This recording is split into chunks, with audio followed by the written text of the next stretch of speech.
për drejt auditorës përgjithshme Vlora Spanca, e cila prapa e mban këtë konferencë për medje, ku do të prezentohen rezultatet e auditimeve deri më tani për sezonin auditues 2025-2026 dhe këtu sigurisht do ta përmbyllim këtë edicion të lajmeve për të takuar në edicionin e radhës. Faleminderit për vëmendje, mirupafshim. Kemi kryer edhe auditimet e ndërmarrjeve publike, si dhe auditime të performancës me rëndësi materiale dhe në interes të publikut. Raportet e auditimit janë një instrument i rëndësishëm për rritjen e transparencës, forcimin e llogaridhënies dhe përmirësimin e qeverisjes në sektorin publik.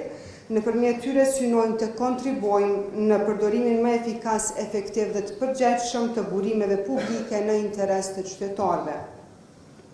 Para se të filloj t'ju informoj për rezultatet audituese, dua të shfrytëzoj rastin t'ju falenderoj juve mediave për mbulueshmërinë e lartë të rezultateve tona audituese përgjatë gjithë sezonit auditues, e në veçanti kohëve të fundit kur kemi filluar të publikojmë raportet e auditimit.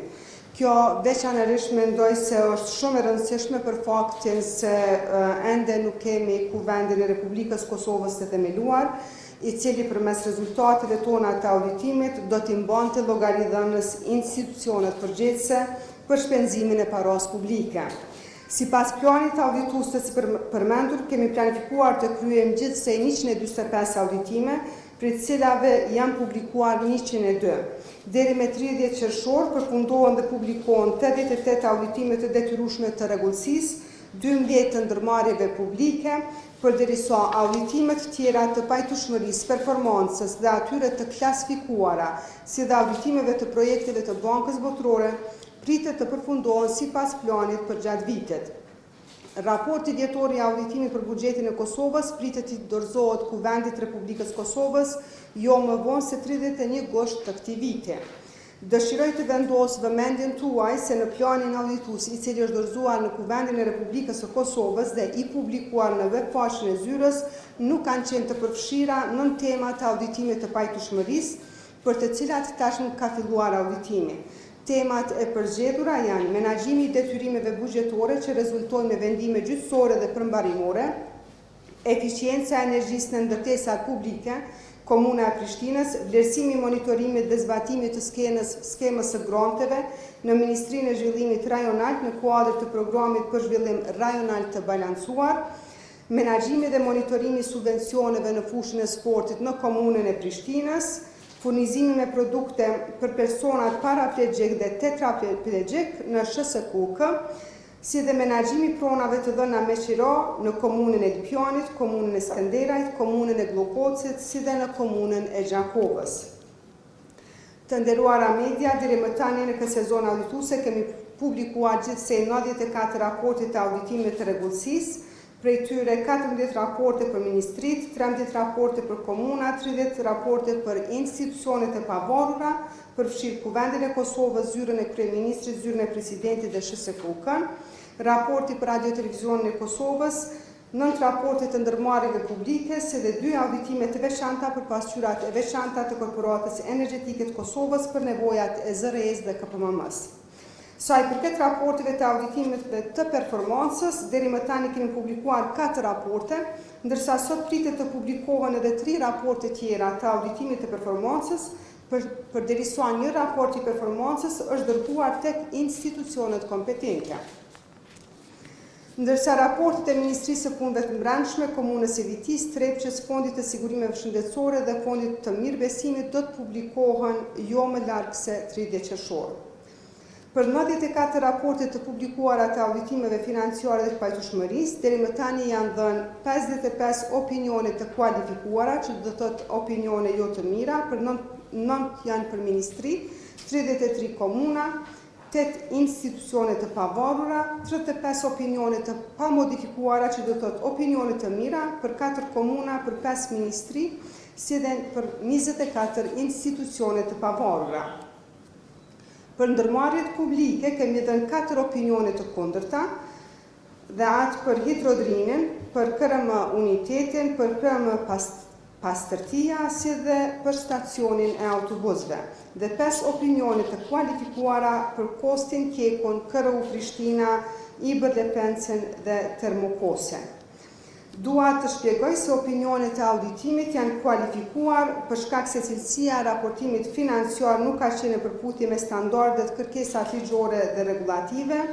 Pasqyrat financiare kanë përmbajtur keq deklarime materiale për sa i përket prezantimit të shpenzimeve, të hyrave, llogarive të artueshme, pasurive, detyrimeve dhe të tjera.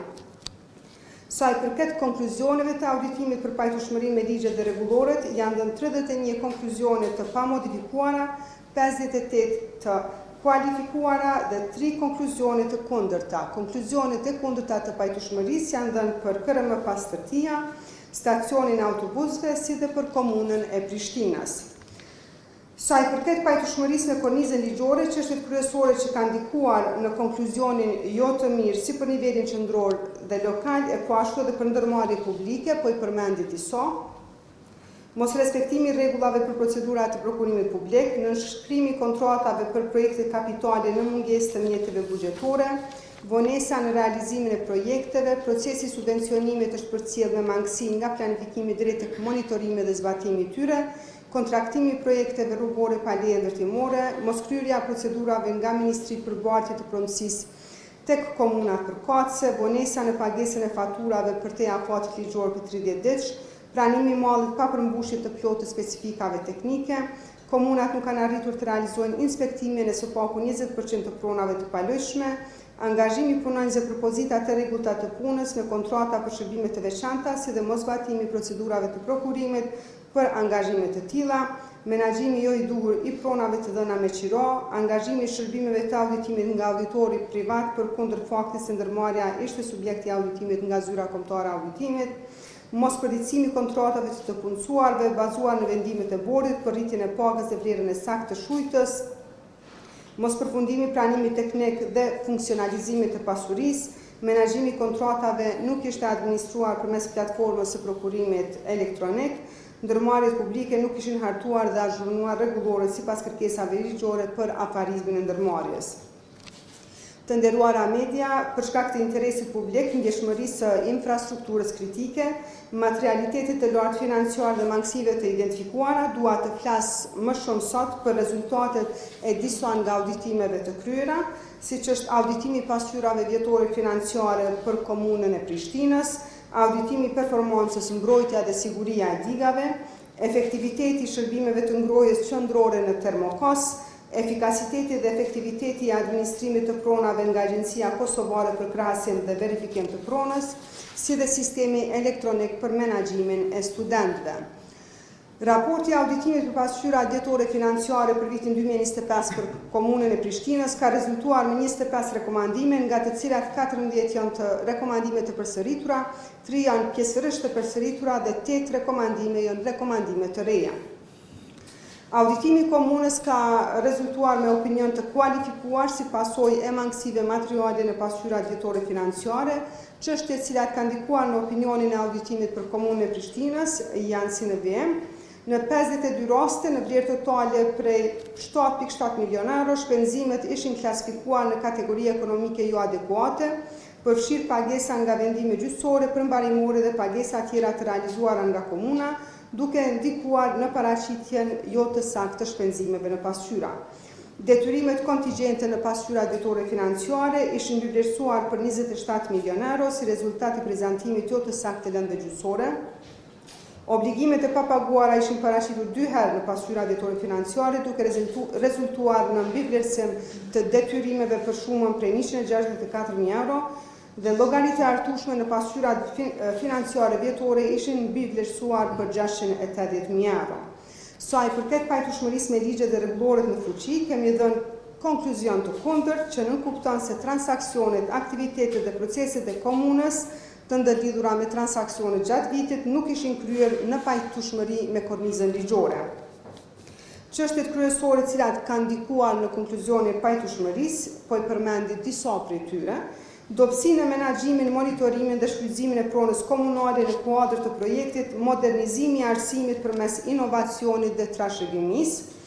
Ky projekt dhe marrëveshja lidhur për këtë projekt, të cilin e kemi raportuar edhe vitin e kaluar, ishte në kundërshtim me ligjin e prokurimit publik, ligjin e buxhetit për vitin 2024, për shkak se komuna kishte deleguar të gjitha përgjegjësitë për zhvillimin e procedurave të prokurimit tek UNDP, por edhe kishte transferuar në formë të parapagimit vlerën për 5.2 milion euro tek UNDP. Bazuar në projekt dokumentin, ishin parapar 4 outpute që lidhen me rehabilitimin dhe rindërtimin e ndërtesës së Gërmisë, rehabilitimin dhe rizhvillimin e ndërtesës së Tulltorës, reformën në mësim përmes të nxënit virtual, si dhe forcimin e kapaciteteve komunale për zbatimin e ndryshimeve strukturore, afat shkurtra dhe afat gjata. Data e përfundimit të projektit ishte përcaktuar 31 gusht 2026. Auditimi për këtë projekt ka nxjerrë në pas se komuna nuk ishte kërkuar dhe siguruar me kohë raporte financiare dhe raporte monitorimi lidhur me realizimin e projektit, përkundër vlerës së konsiderueshme të mjeteve të transferuara dhe mundësisë së përcaktuar në marrëveshje që UNDP t'i ofroi këto raporte me kërkesë të komunës. Raportet nga UNDP ishin siguruar vetëm gjatë vitit 2026 pas kërkesës së auditorëve. Nga komuna ishte siguruar vetëm një raport i kompletimit të punëve për renovimin e pjesërisëm të objektit Gërmia. Për shkak se të gjitha fondet ishin transferuar tek UNDP, auditorët nuk kishin qasje të drejtë për drejtë në dokumentacionin dhe shpenzimet e realizuara nga UNDP për zbatimin e projektit, çka kufizoi mundësinë e verifikimit të shfrytëzimit të mjeteve dhe realizimit të aktiviteteve të këtij projekti. Si rezultat, auditimi është mbështetur kryesisht në raportet dhe informacionet e siguruara nga komuna. Sipas raportit të UNDP-s, projekti kishte pësuar ndryshime në fushveprim, aktivitete dhe rialokim të buxhetit, pasi kostot e rehabilitimit dhe funksionalizimit të kompleksit të Tulltorës kishin tejkaluar buxhetin në dispozicion. Fillimisht, projekti kishte parapar rivitalizimin e plotë ndërtesave D1, D2 dhe D3 për instalimin e sistemit Deep Space dhe mini fabrikës robotike për prodhim të tullave me vlerë të vlerësuar të investimit për rreth 7 milion euro, ndërsa buxheti total i këtij projekti ishte 5 milion euro. Pas konsultimeve ndërmjet komunës dhe UNDP-s gjatë vitit 2025, fushveprimi i projektit ishte reduktuar në disa faza, duke kufizuar ndërhyrjet vetëm në ndërtesën D1 dhe duke zhvendosur sistemin Deep Space nga Tulltorja në ish objektin e Gërmisë. Sipas raportit të UNDP-s, instalimi i linjës robotike të prodhimit mund të fillojë vetëm pas finalizimit të shumicës së punimeve ndërtimore dhe në varësi të konfirmimit të financimit dhe aprovimeve përfundimtare.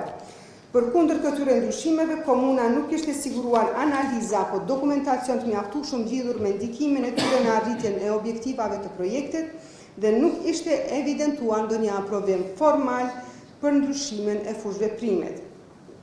Në ish objektin e Gërmisë ishte realizuar renovim i pjesërisëm dhe ishte instaluar sistemi Deep Space. Gjatë verifikimit fizik të auditorëve tonë të realizuar me datën 8 maj 2026, kanë vërejtur se kjo hapësirë menaxhohej nga UNDP dhe i ishte dhe në shfrytëzim një operatori privat i cili inkasonte të hyra nga menaxhimi i hapësirës.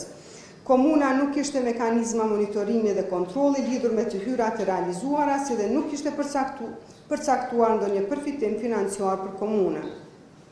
Sipas konfirmimit të drejtorisë së pronës, për këtë pronë nuk ishin zhvilluar procedura për dhënien në shfrytëzim dhe nuk kishte aprovim paraprak nga kuvendi komunal. Po ashtu nga konfirmimet me persona të angazhuar në menaxhim, është konfirmuar se operatori privat nuk kishte obligime financiare apo kontraktuale ndaj komunës, por vetëm marrëdhënie me UNDP. Përkundër faktit se objekti është pronë komunale, nuk ishte evidentuar ndonjë vendim i kuvendit komunal apo procedurë ligjore për dhënien në shfrytëzim të kësaj prone. Monitorimi dhe koordinimi ndërmjet komunës dhe UNDP-s lidhur me zbatimin e këtij projekti janë zhvilluar kryesisht përmes komunikimeve dhe takimeve koordinuese, mirë po mungesa e dokumentimit me shkrim, analizave dhe raporteve të rregullta financiare dhe operative ka ndikuar që komuna të mos ketë evidencë të plotë dhe të dokumentuar lidhur me progresin, ndryshimet në fushveprim, rialokimin e aktiviteteve dhe buxhetit gjatë zbatimit të projektit. Po ashtu mosbatimi i kërkesave ligjore për dhënien në shfrytëzim të pronës komunale ka rezultuar me përdorimin e objektit pa aprovim nga kuvendi komunal dhe pa procedura procedurat përcaktuara ligjore. Çështje tjetër është nënshkrimi i kontratës me operatorin ekonomik të papërgjegjshëm, te kontrata për projektin ndërtimi i sheshit Gjergj Bush me vlerë të kontraktuar prej 18 milion euro. Gjatë procesit të vlerësimit të tenderit kemi vërejtur se në paramasën dhe parallogarinë e ofertës së operatorit ekonomik fitues kishte gabime në përllogaritjen e nën totaleve. Kjo kishte ndodhur pasi gjatë përllogaritjes nuk ishin përfshirë pozicioni 11 punët e strukturës së katedralës në kuadër të sheshit Katedralja 01 në vlerë prej 1.1 milion euro dhe pozicioni 11 punët e fontanës në kuadër të sheshit të koncerteve 05 në vlerë prej 103.000 euro.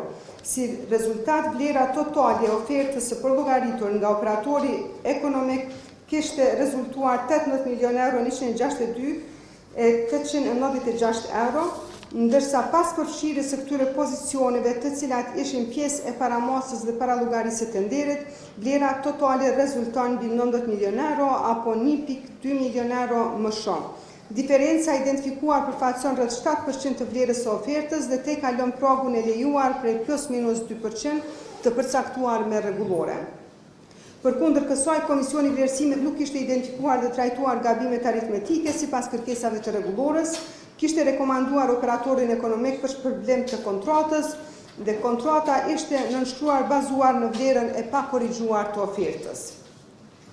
Çështje tjetër, zbatimi i kontratës nga operator ekonomik të paautorizuar në 2 pagesa në vlerë totale prej 261.000 euro të kontratës ofrimi i shërbimit të grumbullimit, transportimit dhe deponimit të mbeturinave loti 2, një pjesë e shërbimeve ishte realizuar nga një operator ekonomik që nuk ishte pjesë e grupit ekonomik me të cilin ishte nënshkruar kontrata. Kjo ishte evidentuar gjatë shqyrtimit të dokumentacionit mbështetës të pagesave, përkatësisht faturave të kompanisë për menaxhimin e deponive në Kosovë, ku paraqiteshin sasitë e mbeturinave të deponuara dhe operatorët ekonomik që kishin bërë dorëzimin e tyre në deponi. Aplikimi gabuar i peshimit të çmimeve dhe pragut plus minus 30% në kontratë. Në 2 raste për kontratat e nënshkruara në vitin 2025 për ofrimin e shërbimit të grumbullimit, transportimit dhe deponimit të mbeturinave loti 1 dhe loti 2, Komuna kishte aplikuar kontratë publike kornizë me çmime për njësi. Për shkak të sasive indikative, vlerësimi i ofertave ishte bërë përmes peshimit të çmimeve, përkatësisht çmimeve të poentuara sipas peshës së secilit pozicion. Megjithatë, në nenin 3 të kontratave janë përfshirë njëkohësisht vlera totale indikative të kontratave prej 1.2 milion për lotin 1 dhe 800.000 euro për lotin 2. Çmimet e peshuara prej 65.80 cent për lotin 1 dhe 65.50 cent për lotin 2, si dhe devijimi lejuar prej plus minus 30%. Përfshirja e pragut plus minus 30% në këto kontrata nuk ishte në përputhje me kërkesat e rregullores, pasi në kontratat me çmime për njësi, ku vlerësimi bëhet përmes çmimeve të poentuara, nuk lejohet aplikimi i këtij pragu. Hyrja në obligime kontraktuale pa fonde të mjaftueshme. Kjo ishte evidente në 3 raste. Komuna kishte lidhur kontrata pa pasur fonde të mjaftueshme të parapara në ligjin e buxhetit për projektin ndërtimi i sheshit Gjergj Bush në vlerë prej 18 milion euro me afat të përfundimit të punimeve prej 240 ditë. Pune sipas ligjit të buxhetit, Komuna kishte të ndarë mjete buxhetore për periudhën 2025-2027 në vlerë totale prej 1.5 milion euro, që nuk kupton se kishte hyrë në obligime kontraktuale pa mbulesë buxhetore. Për projektin ndërtimi krau të rrugës Muharrem Feyza rruga Prekaz me vlerë të kontraktuar prej 394.000 euro, Komuna nuk kishte mjete të ndara në ligjin e buxhetit. Komuna kishte parapar mjete prej 1.5 milion euro në kornizën afatmesme buxhetore 2025-2027, mirë po ato nuk ishin përfshirë në ligjin e buxhetit 2025 për shkak të mos aprovimit me kohë të buxhetit për vitin 2025. Për projektin furnizim automjete për nevojat e QKMF-s në vlerë prej 176.000 euro sipas ligjit të buxhetit, Komuna kishte ndarë mjete për vitin 2025 në vlerë 50.000 euro, ndërsa për periudhën 2025-2027 në vlerë totale prej 168.000 euro. Duke qenë se afati për dorëzim kishte qenë 90 ditë nga dhënia e urdhërblerjes nga autoriteti kontraktues, Komuna kishte hyrë në obligime kontraktuale për te mbulesës së planifikuar buxhetore sipas ligjit të buxhetit. fillimi procedurave të prokurimit dhe nënshkrimi kontratave pas sigurimin para prak të lejeve ndërtimore. Në projektin ndërtimi sheshi Gjergj Bosh me vlerë të kontratës prej 18 milion euro i nënshkruar me datën 06 shkor 2025, përderisa pëlqimin nga Drejtoria e Urbanizmit për lejimin e zhvillimit të punimeve ndërtimore ishte lëshuar me 10 mars 2025. Ky pëlqim kishte lejuar zhvillimin e punimeve në gjithë hapësirën përveç punimeve strukturore në sheshin qendror, të cilat mund të realizoheshin vetëm pas sigurimit të marrëveshjeve për parcelat me posedim individual, pëlqimit nga Instituti i Kosovës për mbrojtjen e monumenteve, pëlqimeve për mbrojtjen nga zjarri, lejes mjedisore komunale, si dhe pëlqimeve nga institucionet relevante si KEC, KRU, Prishtina, Telekom dhe Termokas. Dobësinë e menaxhimit e pagesave përmes vendimeve gjyqësore dhe vonesa në ekzekutimin e pagesave, gjatë vitit 2025, vlera e pagesave të realizuara përmes vendimeve gjyqësore ishte shumë e lartë, duke arritur në 45 milion euro. Gjatë estimit të pagesave të realizuara përmes vendimeve gjyqësore, kemi identifikuar mangësi në klasifikimin, dokumentimin dhe verifikimin e tyre, si dhe vonesa në realizimin e pagesave për te afatet ligjor prej 30 ditësh. Pagesat ishin realizuar nga kategoritë të ndryshme ekonomike, ndërsa në disa raste mungesa e urdhrave përmbarimor nuk na ka mundësuar ndarjen e saktë ndërmjet vlerës bazë, kamatës dhe shpenzimeve përmbarimore. Rastet e identifikuara janë si më poshtë, nga kategoria investimeve kapitale ishin realizuar 9 pagesa në vlerë për 4,4 milion euro, ndërsa shpenzimet e kamatës dhe përmbarimit për këto pagesa ishin 81.000 euro. Nga kategoria madra dhe shërbimeve ishin testuar 16 pagesa në vlerë prej 3,9 milion euro, 5 prej tyre në vlerë prej 1,7 milion euro janë siguruar dëshmi për shpenzimet e përmbarimit në vlerë prej 226.000 euro, ndërsa për 11 pagesa tjera në vlerë prej 2,1 milion euro nuk janë siguruar urdhrat përmbarimor, andaj nuk kemi arritur të përcaktojmë ndarjen ndërmjet vlerës bazë, kamatës dhe shpenzimeve përmbarimore.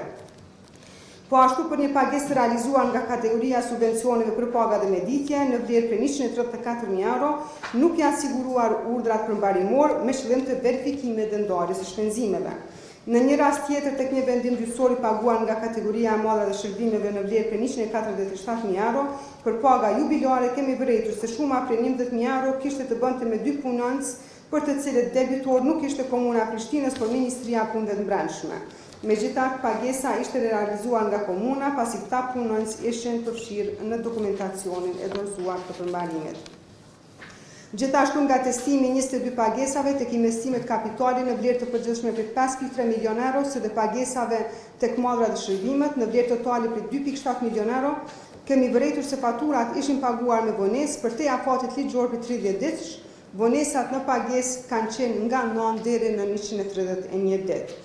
Kjo kishte ndodhur për shkak të numrit të madh të obligimeve të bartura ndër vite dhe mungesës së mjeteve të mjaftueshme financiare, të cilat janë ekzekutuar përmes vendimeve gjyqësore dhe procedurave përmbarimore. Ndryshimet buxhetore për projekte kapitale pa aprovimin paraprak të Kuvendit Komunal. Në 46 pagesat e investimeve kapitale në vlerë totale për 10 milion euro, fondet janë marrë nga projekte tjera të parapara me ligjin e buxhetit.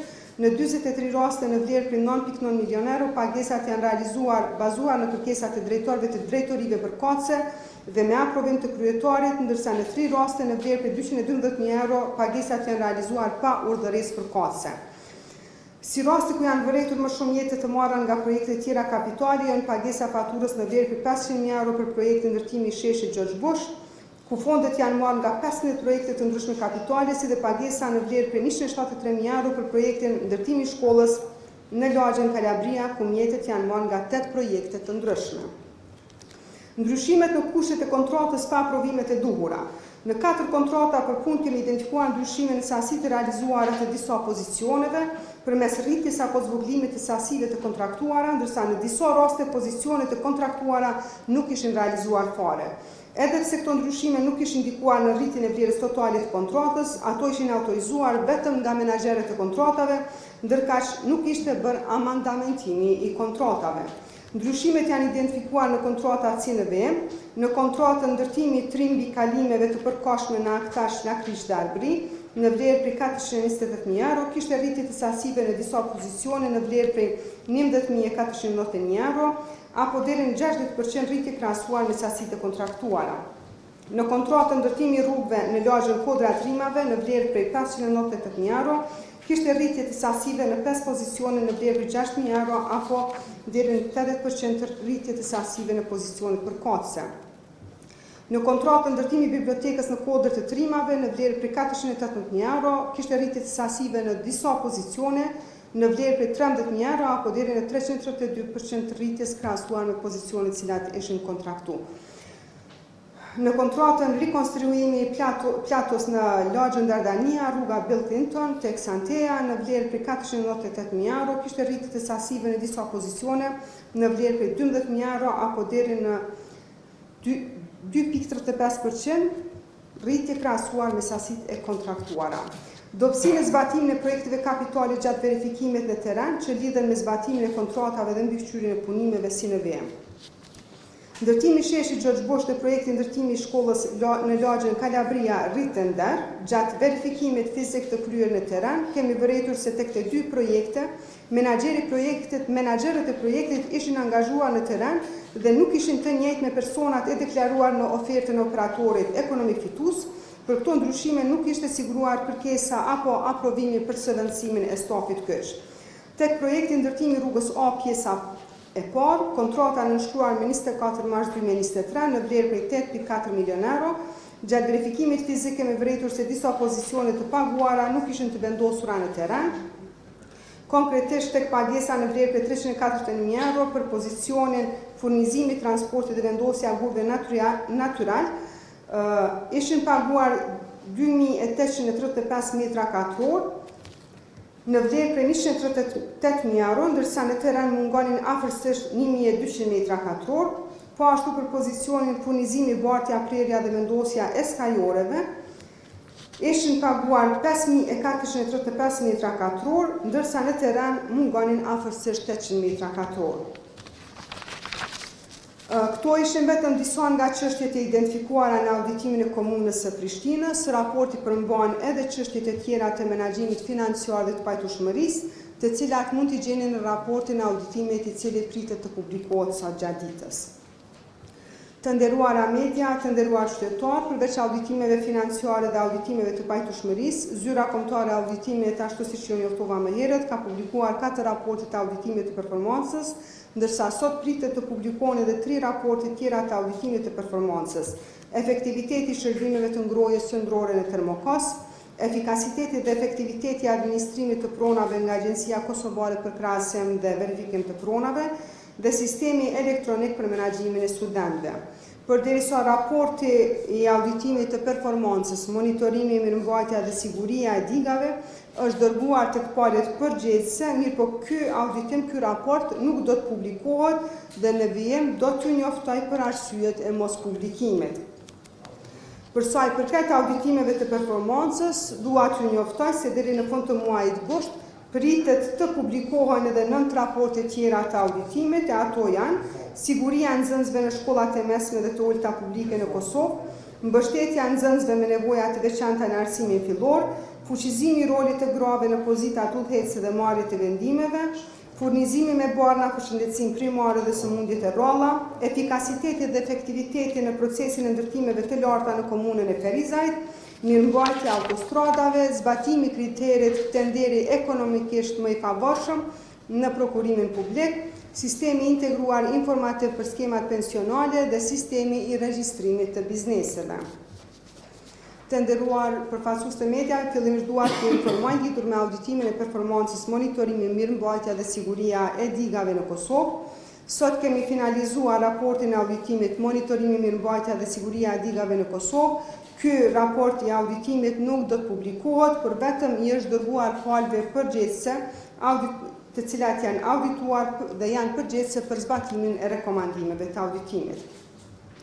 Duke u bazuar në dispozitat e ligjit për informacionin e klasifikuar dhe verifikimin e sigurisë dhe ligjin për auditorin e përgjithshëm dhe zyrën kombëtare të auditimit të Republikës së Kosovës, si dhe duke marrë për bazë dhe rekomandimin nga organet kompetente për siguri, ka marrë vendim që raporti i auditimit, monitorimi, mirëmbajtja dhe siguria e digave të klasifikohet me nivelin i kufizuar.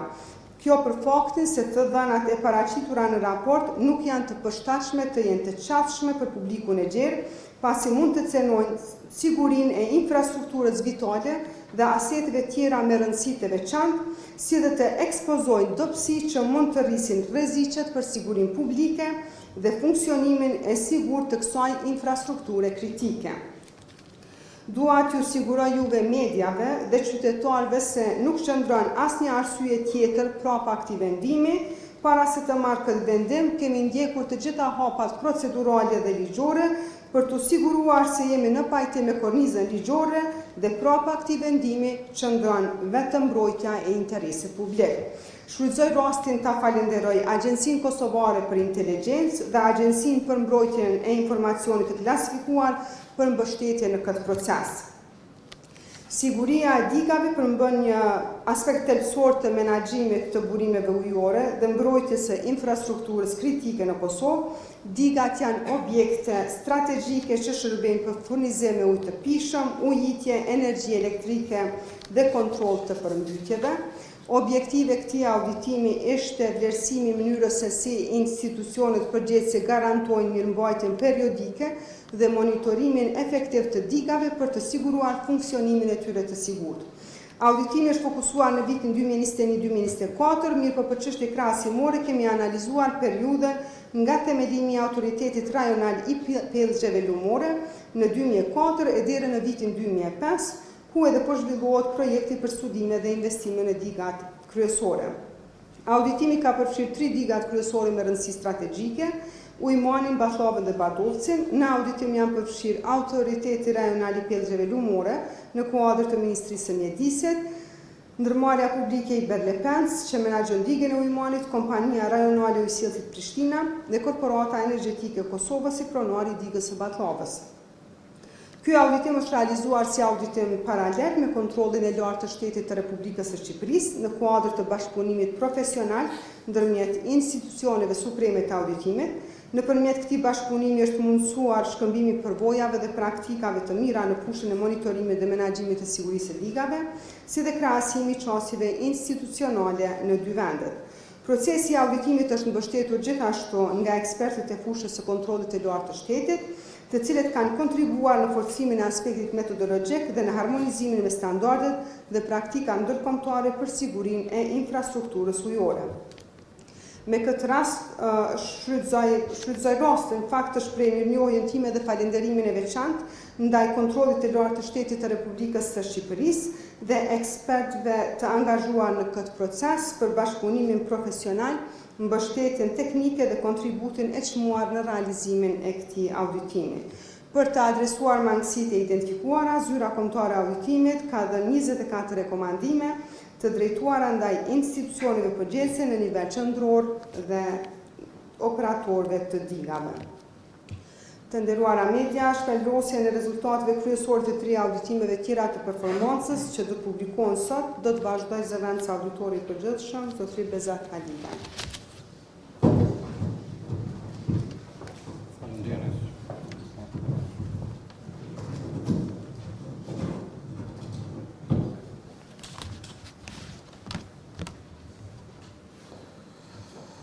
Personelit nderuar media, përfaqësues mediave. Si që përmendi auditorja, përgjithshme plani auditimit, zyrës kombëtare të auditimit ka përfshirë ndër të tjera dhe auditimet performancës, për 3 prej cila do të sjell para jush informacionet kryesore. Një auditim i tillë është kryer në ndërmarrjen publike Termokos, duke vlerësuar efektivitetin e shërbimit të ngrohjes qendrore pra në këtë ndërmarrje. Ky auditim ka rrjedhë si rezultat i shqetësimeve dhe ankesave publike të qytetarëve në lidhje me shërbimet e ngrohjes dhe pas analizave të cilat janë bërë nga zyra kombëtare e auditimit. Qëllimi i këtij auditimit ishte që të vlerësohet se Termokos ka qenë efektiv në shpërndarjen e energjisë termike, sa ka zhvilluar faturim të drejtë dhe furnizim të Rezultatet tona të auditimit tregojnë se Termokos përballet me sfidat konsiderueshme në menaxhimin e sistemit të ngrohjes qendrore, të cilat lidhen me mangësitë e karakterit menaxhimit teknik të rrjetit, me dobësinë e sistemin e matjes dhe faturimit, si dhe me mungesë të sigurisë së rezervës për furnizim. Analizat tona tregojnë se Termokos nuk ofron shërbim efektiv të ngrohjes qendrore për qytetarët e Prishtinës. Shpërndarja e energjisë termike është e pabalancuar dhe si pasojë disa lagje, siç është Dardania dhe Ulpiana kanë mbi ngrohje, ndërsa në lagjet siç është Kodra e Diellit dhe Matini nuk arrin të marrin ngrohjen e mjaftueshme. Edhe pse Termokos me rregullore përkatëse e ka obligim të zbatoj modelin e diagramit rrëshqitës për rregullimin e temperaturës e furnizimit sipas temperaturës e ambientit të jashtëm. Nuk e zbaton një gjë të tillë, por operon kryesisht bazuar në parametrat real të ngarkesës së rrjetit. Si pasojë, furnizimi me energji termike nuk përshtatet me kushtet klimatike, gjë që shkakton përdorim jo efikas të ngrohjes. Gjatë analizës së dhënave nga sistemi, kemi konstatuar se disa termometrat vendosur në nën stacione të cilët masin temperaturën e ambientit të jashtëm, nuk raportojnë gjendje të saktë. Në disa raporte, temperatura ka rezultuar të jetë deri në 85 gradë Celsius, ndërkaq termometrat luajnë një rol të rëndësishëm pasi që shërbejnë si bazë për përcaktimin e temperaturës e furnizimit me energji termike. Nga 869 nën stacione aktive që ka Termokos, prej tyre 285 nën stacione nuk janë të integruar në sistem, çka nënkupton se temperatura e furnizimit nuk kontrollohet sipas një limiti të përcaktuar.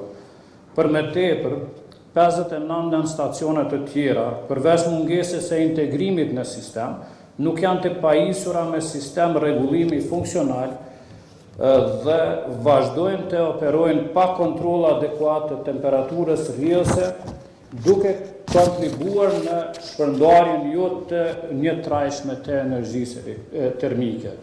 Kjo ndikon drejt për drejt në pamundësinë për të siguruar furnizim të qëndrueshëm dhe të barabartë për gjithë konsumatorët.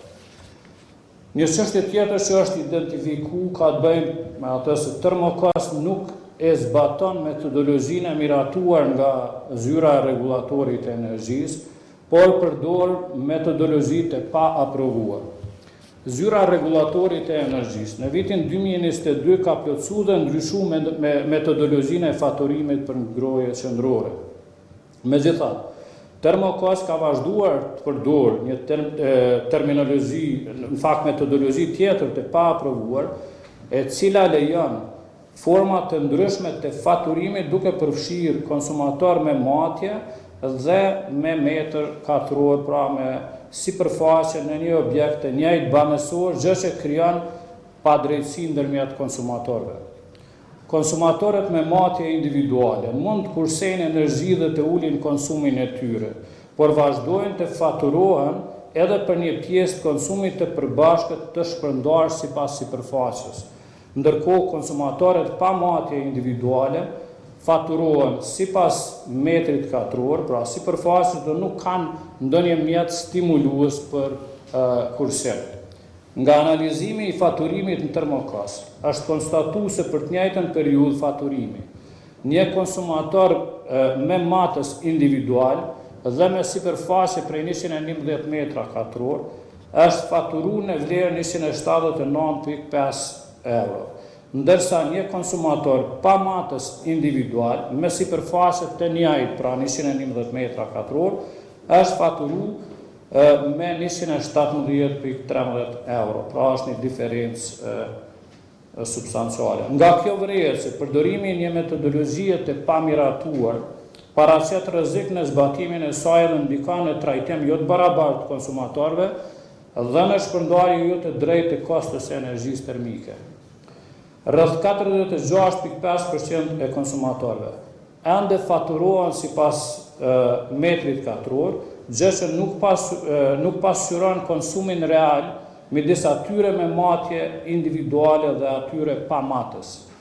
Termokos ende nuk kanë ndonjë datë të caktuar se kur duhet përfundoj implementimi me pajisje matës e për gjithë konsumatorët në mënyrë që të siguroj balans dhe barabarësi. Për më tepër, 5.6% e konsumatorëve kanë të vendosur matës, por këta matës janë jashtë funksionit dhe vazhdojnë të faturohen sipas modelit sipërfaqes apo metrit katror.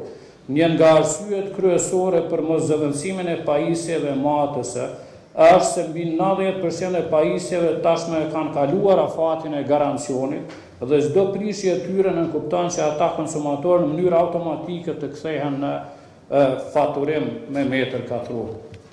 Në anën tjetër kemi konstatuar se mbi 16.700 metra katror sipërfaqe të pafaturuara për shumë vite që shfrytëzojnë ngrojen. Kjo për shkak se Termokos nuk ka kryer verifikim të sipërfaqe ngrose për më shumë se një dekadë. Rreth 1245 konsumatorë kanë paguar më pak ngrohje qendrore për shkak të zvogëlimit të sipërfaqes së ngrojes gjatë periudhave të mëhershme. Analiza të dhanave tregon se në disa raste diferenca arrin në mbi 80 metra katror për një njësi banimi, ndërsa në raste të tjera diferencat janë rreth 30 deri në 50 metra katror. Si pasojë e mospërditësimit sistematik dhe mos verifikimit të evidencave të vjetra të sipërfaqeve, konsumatorët për një periudhë të gjatë janë faturuar mbi bazat e pasakta të sipërfaqes ngrose.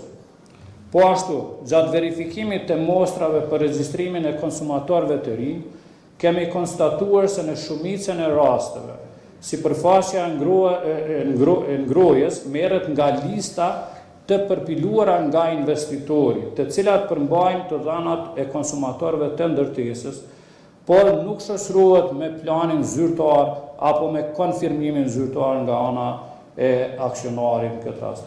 Kemi vërejtur se Termokos nuk ka kapacitet të rezervë për prodhimin e energjisë termike, pasi që kaldaja ekzistuese me mazut është jashtë funksionit dhe furnizimi me ngroje qendrore tashmë varet plotësisht nga prodhimi i energjisë termike nga Korporata Energjetike e Kosovës. Deri me tani në projektet e planifikuara nuk është parapar investimi për krijimin e rezervave të veta për modernizimin e kaldaja. Nëse Keku për arsye të ndryshme mund dështoj të furnizojë me ngroje qendrore për qytetarët, apo mund të ofrojë cilësi të dopt, nga kjo ndikohen kryesisht lagjet që kanë furnizim pamjaftueshëm të energjisë gjatë tërë sezonës.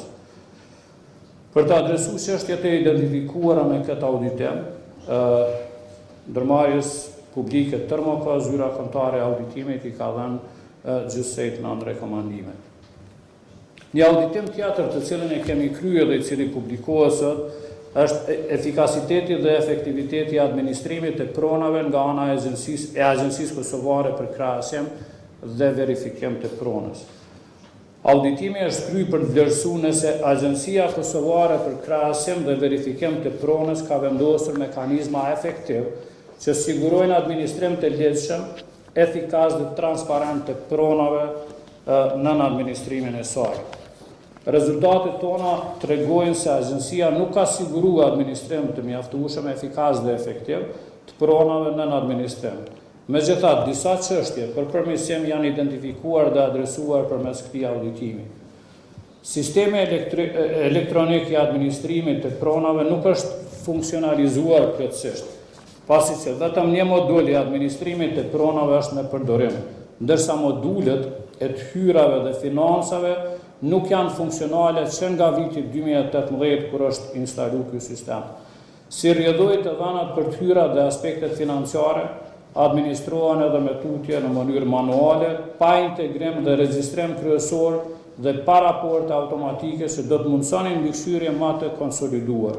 Po ashtu regjistri i pronave nuk përmban të dhënat plota dhe të standardizuara për shfrytëzuesit e afër 10.000 pronave. Ka mungesë të integrimit dhe gjurmëshmërisë përkatësisht dokumentimit të dhënave. Zyrat rajonale mbajnë të dhëna paralele në Excel, për shkak se sistemi nuk mundëson regjistrimin e shënimeve të detajuara. Këto të dhëna nuk janë të standardizuara dhe nuk janë të integruara në regjistrin qendror, duke fragmentuar kështu edhe informacionet. Po ashtu raportet e inspektimeve ruhen kryesisht në formë fizike në zyrat rajonale dhe nuk ngarkohen në sistemin elektronik qendror, gjë që nuk I mundëson nivelit qendror qasje të drejt për verifikimin e përmbajtjes dhe të rezultateve. Po ashtu kemi konstatuar dobësi në planifikimin, realizimin dhe dokumentimin e inspektimeve. Megjithëse parashihen me kornizë ligjore që çdo pronë të inspektohet 2 herë në vit, nuk ekziston plan vjetor I detajuar I inspektimeve që përcakton listën e pronave, afatet dhe përgjegjësitë e tyre. Për pasojë janë konstatuar vonesa të konsiderueshme në kryerjen e inspektimeve në 3626 raste, me vonesa shtrihen nga disa deri në mbi 5000 ditë pra, duke e reduktu efektin parandalues dhe korrigjues të inspektimit. Këto mangësi, procesin e inspektimit kanë ndikuar edhe në trajtimin jo efektiv të rasteve të shfrytëzimit të paautorizuar të pronave. Në këtë drejtim, kemi konstatuar se agjencia nuk ka siguruar trajtim të duhur të rasteve me shfrytëzues të panjohur dhe të paautorizuar, kur shfrytëzuesi është I panjohur, vendosen njoftime në pronë, por këto njoftime nuk përmbajnë elemente detyruese, afatet e qarta dhe paralajmërim për masat administrative apo hapa të mëtejmë karshi tyre. Mungesa e standardizimit të përmbajtjes së njoftimeve dhe procedurave pasuese e redukton efektin parandalues të ndërhyrjes dhe krijon rrezik që shfrytëzimi I paautorizuar I pronave vazhdoi pa u trajtuar në mënyrë efektive. Edhe për këtë auditim, zyra kombëtare e auditimit ka dhënë 10 rekomandime, të cilat kanë për synim me adresu mangësitë e identifikuara në sistemin e administrimit dhe mbikëqyrjes së pronave. Një auditim tjetër të cilën sot e kemi publikuar është edhe auditimi I performancës I teknologjisë e informacionit që ka të bëjë me sistemin elektronik të menaxhimit të studentëve. Përmes këtij auditimi është vlerësuar nëse Universiteti I Prishtinës ka menaxhuar dhe administruar platformën elektronike për menaxhimin e studentëve në mënyrën e duhur dhe nëse platforma siguron mbështetje efektive dhe të sigurt për funksionet kryesore, akademike dhe administrative të organizatës. Në kuadër të këtij auditimi është konstatuar se megjithëse janë arritur përparimet në digitalizimin e shërbimeve, ekzistojnë ende mangësi të rëndësishme në qeverisjen e teknologjisë e informacionit, në kontraktimin, kontrollet e aplikacionit dhe planifikimin për vazhdimsinë e biznesit karshi këtyre aplikacioneve. Gjetjet tregojnë se universiteti nuk ka politika të formalizuara për qeverisjen e teknologjisë informative, menaxhimin dhe monitorimin e rrezikeve, vazhdimsinë e biznesit dhe dokumentimin e procesit. Gjithashtu kërkesat për zhvillime dhe ndryshimet në sistem trajtohen kryesisht në mënyrë jo formale dhe pa prioritizim të qartë. Auditimi ka konstatuar varësi të konsiderueshme nga operatori ekonomik që zhvillon dhe mirëmban sistemin SENS.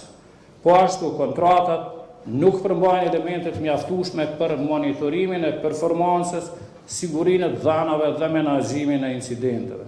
Ndërsa gjithashtu janë evidentuar edhe raste të ofrimit shërbimeve pa mbulem kontraktual, pra pa qenë përfshirë në kontratë. Në aspektin e funksionimit sistemit janë identifikuar mangësinë kontrollet e aplikacionit, përfshirë menaxhimin e privilegjeve të përdoruesve, mungesën e kontrolleve për mbivendosjen e orareve të profesorëve, përdorimin jo të plotë të sistemit veçanërisht në fakultetin e mjekësisë dhe mos digitalizimin e plot pagesave të studentëve. Gjithashtu, ky sistem nuk ka plan të rikuperimit nga fatkeqësitë, ambient testues dhe qendra alternative për imëkëmbjet, çka rrit rrezikun e ndërprerjeve të shërbimeve dhe humbjes së të dhanave. Në tërësi këto mangësi ndikojnë në sigurinë, në efikasitetin dhe qëndrueshmërinë e funksionimit të këtij sistemi. Edhe për këtë auditim, zyra kombëtare e auditimit ka dhënë 16 rekomandime, të cilat kanë për synim të forcojnë qeverisjen e teknologjisë informative të këtij sistemi, të përmirësojnë kontraktimin, kontrollet e aplikacioneve si dhe planin e vazhdimësisë biznesit në sistemin e studentëve në Universitetin e Prishtinës. Nderuar media, Edhe pak fjalë për me përmbyllë dhe me avon auditores me ardhërit e konkludimi i kësaj konferencë, për sa i përket bashkëpunimit me prokurorin e shtetit. Jo informojmë se njësia kundër mashtrimit në kuadër departamentit juridik në zyrën kombëtare të auditimit është në proces të analizimit gjetjeve dhe rasteve të identifikuara në raportet e auditimit publikuara për vitin 2025, me qëllim vlerësimit e tyre për trajtim të mëtejmë edhe adresim të nevojshëm prokurorinë e shtetit. Përrjedhoj deri në këtë fazë të procesit, ende nuk kemi referu rastën e prokurorinë e shtetit që ndërlidhen me raportet e auditimit publikuara për vitin 2025, për gjitha rastet e identifikuara dhe adresuara në prokurorinë e shtetit do të njoftoheni në komunikime tjera të ardhshme. Ju falenderit, auditore.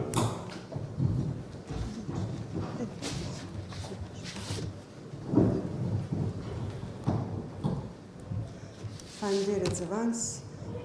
Media të nderuara, të nderuar qytetar, ju falenderit shumë për vëmendjen e juaj. Unë shfrytëzoj rastin që t'i ftoj administruesit e PRA-s publike, përkatësisht ministrat, komunat, kryesuesit e institucioneve të pavarura, kryesuesit e bordeve të ndërmarrjeve publike që ta shfrytëzojnë rastin, t'i marrin parasysh rekomandimet e auditimit, sepse qëllimi i tyre në fundit është përmirësimi i qeverisë së mirë dhe ofrimi i shërbimeve për qytetarë në mënyrë më efikase dhe efektive. Pas dërgimit të raportit të auditorit tek organizata cilat i kemi auditu, brenda 30 dite, se cila organizatë është obligume që të përgatisë një plan të veprimit me masat përgjegjëse dhe me kohën, se kur ata mendojnë që do të zbatohen rekomandimet e auditimit, andaj ftoj se cilin kryesues të organizatave dhe ndërmarrjeve publike që të jenë të përgjegjshëm, të përgatisin planin e veprimit për zbatimin e rekomandimeve të auditimit dhe ta monitorojnë atë plan si dhe t'i mbajnë përgjegjës të gjithë zyrtarët që janë përgjegjës për zbatimin e rekomandimeve cilat i kemi dhënë. Në rast se keni pyetje, jemi të hapur, por da. Do njëjta atmosfera e reklam Kosovës. Gjatë vitit të kaluar kanë qenë 3 akta akuza të cilat janë ngritur prej prokurorisë së shtetit për që lidhen me gjetjet e auditorit. Ku janë momentalisht ato raste? A keni informacion, a është dënuar apo mbarë përgjegjës dikush për shkelje të cilat gjenden prej auditorit, apo kemi me vazhdu me pas rekomandime përsëritura? Ne jemi në komunikim të vazhdueshëm me prokurorin e shtetit, kemi një departament për çështje juridike dhe kundër mashtrimit që në vazhdimsi komunikon me prokurorin e shtetit për të marrë këto informacione se ku janë rastet cila do të cilë është statusi rasteve cilat i kemi dërguar tek prokurori i shtetit. Megjithatë deri më tani nuk kemi ndonjë informacion 3 akta akuza që ngrit si rezultat i raportit ton auditus apo gjetjeve cilat i kemi dërgu. Tash jemi ashtu siç e tha edhe zëvendës auditori, jemi në proces të analizimit të secilit raport. Në fakt kemi dërguar një shkresë tek prokurori i shtetit që të kemi një informat më të plot për këtë konferencë tek prokurori i shtetit, por që ende nuk e kemi pranuar. Po besoj që ditëve në vijim, po do të vazhdoj komunikime dhe në rast se një informat e tillë ekziston, prokurori i shtetit do ta ndajë edhe me ne. Në fakt kjo informat e kemi marrë nga zyra auditorit vitin e kaluar në tetor ndoshta të 2025-s ka qenë informacioni që auditori ka pas deri në shkurt të 2024. Po e kuptoj për cilin raport. Është një raport i vetëm, ta them kështu në mënyrën po më më të plot që është dërguar nga prokurori i shtetit, kanë qenë dikon 140 raste që kanë dhënë informacion prokurori i shtetit dhe në atë listë ka figuruar që janë 3 raste për të cilat janë ngrit akta akuz. Por që një raport të tillë do të thotë pas atij në atë mënyrën se si është dërguar në atë kohë, ende nuk e kemi pranuar nga prokurori i shtetit dhe nuk kemi informacion. Faleminderit për pyetjen. Mundem me plotësu auditorë shkurt. Për sa i përket përmendja auditoria, ne kemi kërku informacione prapë dhe kemi pranuar një raport, por ajo që është e rëndësishme për ju dhe që ndërlidhet me pyetjen, nuk kemi ndonjë informat nëse ka akta akuza të reja, se çka ka ndodhur me këto 3 akta akuza, kemi vetëm disa informata për disa hudhje, por që premtimi, temi i prokurorisë është për me dërgu informata tjera, kjo është në falë. A ka pyetje tjetër? Ju falenderoj shumë.